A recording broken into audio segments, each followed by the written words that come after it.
There's something that's been bothering me for a while. I love Dragon Ball Z Kakarot, solid game, the DLC plans look amazing, the game looks like it's here to stay for a while. So, does it even make sense to make a sequel? At this point, they've already told the entire Dragon Ball Z story. If they were to make a sequel, most likely they would go into Dragon Ball Super, making it Dragon Ball Super Kakarot. But the more I think of it, the less sense this sequel makes. Why is that exactly? Well, consider this. In Kakarot, you can talk to Chi-Chi and she will make you a full course meal full of authentic Japanese food, but in the real world, you can just use our sponsor. This video is brought to you by Sakurako and Tokyo Treats, 2 Japanese boxes full of delicious treats. This is gonna be a tough choice, so listen close. With Tokyo Treat, you'll get up to 20 of the latest, most exclusive limited editions that are only available in Japan for a limited time. This month's Tokyo Treat theme is Akiba Adventure, so you're getting the limited editions from Tokyo's #1 spot for all things manga, anime, and electronics, Akihabara, where you can find things like chestnut Kit Kats. Not what I was expecting, but pretty good. It's a tiny disposable camera full of candy. Mystery flavor Fanta. And with Sakurako, you'll receive 20 traditional and authentic artisan Japanese snacks, including Japanese teas and 1 special Japanese tableware every month. Sakurako's theme is Colors of Koyo. Koyo translates to autumn leaves, so it's about giving you the authentic fall experience that Koyo brings. I'm really looking forward to eating these rice crackers and the honey apple karinto. I told you this was gonna be a hard choice. Each box comes with a booklet guide full of information on what all of these snacks are, where they come from, and a little background on what you'll be eating. So whether you prefer tradition with Sakurako or the limited editions with Tokyo Treat, we've got you covered. There's a link to both boxes down below, and whichever one you choose, if you use code Globku, you'll get $5 off your first box. And thank you for sponsoring this video.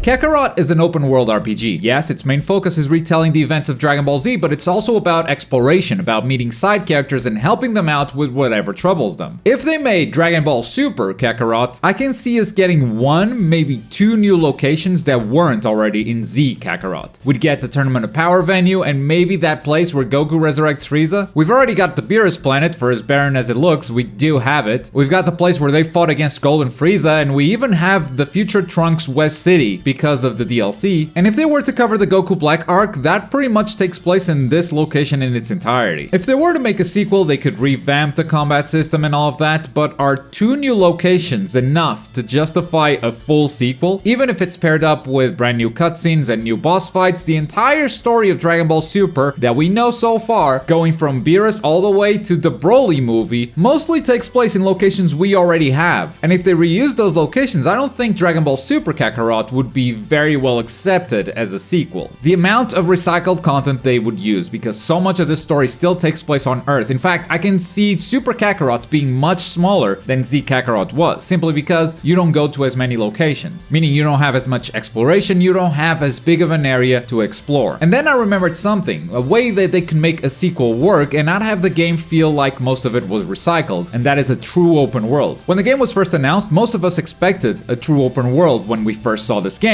And to their credit, Bandai was always very clear that this was not going to be an open world game, that would be sort of open hubs that you could load into. And the reason they gave was because traveling from one place into another would take way too long if you want to keep things realistic, and nothing interesting is happening between areas. Which is fair enough, I can see that being boring for a lot of players, but we can also do the No Man's Sky trick. In No Man's Sky, you can travel from one place to another on your ship, but if your destination is really far away, the best way to do this is to fly so high into the sky that you almost leave orbit, and this allows you to fly much faster than you would on the ground, giving you a sense of an open world, but removing the boring travel out of the equation. And whenever you need to leave planet Earth, then yes, absolutely, give us a loading screen, put us in the next area. With that said, I can't help but feel like that would be a huge waste of a perfectly good game. If you look at Dragon Ball Z Kakarot right now, the game still looks good, it works perfectly fine, and still has the potential for a lot more content additions. Heck, it's gonna look even better soon with the PS5 and Xbox Series versions. Are we gonna throw all of that away to simply build a slightly better version of it? I don't think that's happening. And if to me it was already unlikely that a sequel to DBZ Kakarot was gonna drop, it's now even more so. Not only have they announced a second season pass of DLC starting with the Bardock story and getting 2 more big updates after that, we now know that Kakarot is not going to stop there. DBS Hype tweeted a few days ago with a bit of news. DBZ Kakarot will receive multiple DLCs in the future, covering all kinds of different storylines, cutscenes. Basically, the game will get the Xenoverse 2 DLC type treatment, lots of Kakarot content is coming. I reached out to DBS Hype to see if he could elaborate a little bit, and basically, he got this leak from a credible source that had already told him about the Bardock DLC way ahead of its announcement, and that these storylines could also include Dragon Ball Super content. Dragon Ball Z Kakarot has already broken the Z-only content rule that a lot of players defend whenever someone suggests that they'll do Dragon Ball Super content. Because if you look at the Trunks DLC, most of the future timeline is covered in Dragon Ball Z, but the Dabura stuff with the Supreme Kai and the resurrection of Majin Buu, that's Dragon Ball Super manga. So they already went to Dragon Ball Super, just kind of scratch the surface. And if we're covering Dragon Ball Super in Dragon Ball Z Kakarot, what's the point of a sequel? This is going to be the new Dragon Ball Xenoverse 2. We're gonna be getting updates for years to come, and honestly, I'm here for it. There's so much they can do with Kakarot given the basis that they've established that I'm actually looking forward to playing a bunch of these arcs recreated in this game, especially if they give it the treatment they gave to the Trunks DLC. There are two types of updates that Kakarot has released so far. Let's call them the small updates and the big updates. The small updates would be the Beerus and Frieza DLC, where you get maybe a new location, some new abilities for your characters, and 1 or 2 boss fights. Then we have the big updates, where they give you the full story treatment, complete with a new area, beautiful cutscenes, and boss fights as well, aka the Trunks DLC. All 3 pieces of DLC coming out during Season Pass 2 will be big content updates, which is very exciting. In the future, however, we might see some smaller stuff. If we look at Dragon Ball Super, I think the Goku Black arc is worthy of a big update. Even if it doesn't bring us a new area, that arc goes through enough plot points to justify big cutscenes, more exploration, more of a big DLC treatment. But the tournament that follows it, the tournament between Universe 6 and 7, it might be enough to have a small update. It's an arc that won't benefit too much from high quality cutscenes and storytelling, since most of it is just fighting anyway. So we could get a new arena where the fights take place and a couple of boss fights and call it a day. That's enough to cover that arc efficiently. For the Tournament of Power, however, I would like to see maybe a middle ground between a small and a big update. A medium update, if you will. Because even though most of it is just fighting and doesn't require much exploration or traveling, some moments would really benefit from those higher quality cutscenes, like the Ultra Instinct moment against Jiren, the Kefla fight, the Vegeta vs Toppo fight, and of course, the end of the Tournament of Power. And let's not forget the Dragon Ball Super Broly movie, which definitely deserves the big DLC treatment, though I suspect we might be getting this in this season pass, or at least I hope so. And even outside of Super, there are still plenty of movies that they could cover, even if they're not canon. I think they'd still be cool additions. We've got the new Dragon Ball Super Superhero movie. I mean, if they're going the Xenoverse route, why not add stuff like that too? We've got plenty of Dragon Ball Z movies. The top picks I would choose for big DLC pieces are probably the Broly movie, the Janemba movie, and Tapion's movie. But of course, everyone has their favorites, and I'd love to hear yours in the comments. There's also Dragon Ball GT. The space exploration arc and finding the Dragon Balls might be too much work. There's a lot of new areas they need to build. Might be outside the scope of an update like this. But something like the Baby arc or the Omega Shenron arc, I think are very doable. And let's not forget the original Dragon Ball. A lot of its locations are already in the game. They need to create a few new playable characters, or at least a new Goku for us to play as, but the setting is already built, and I can see a lot of its arcs being recreated with the areas that we already have. They already have the Nimbus Cloud. We barely use it in game since flying is just a lot more convenient, but if Goku is not able to fly, maybe that's a good excuse to bring the Nimbus back. Hunt for the Dragon Balls, defeat the Red Ribbon Army, playing the World Martial Arts Tournament. Of all the ideas I've had today, this is probably the one that makes me the most excited. But if you were expecting a Dragon Ball Z Kakarot sequel, I would probably temper my expectations. But if you're a fan of the current Dragon Ball Z Kakarot, it sounds like we're gonna be eating good for a long time. Let me know in the comments which arcs you'd like to see covered as DLC, and don't forget about today's sponsor. Get your Sakurako or Tokyo Treat box for $5 off with code Globku.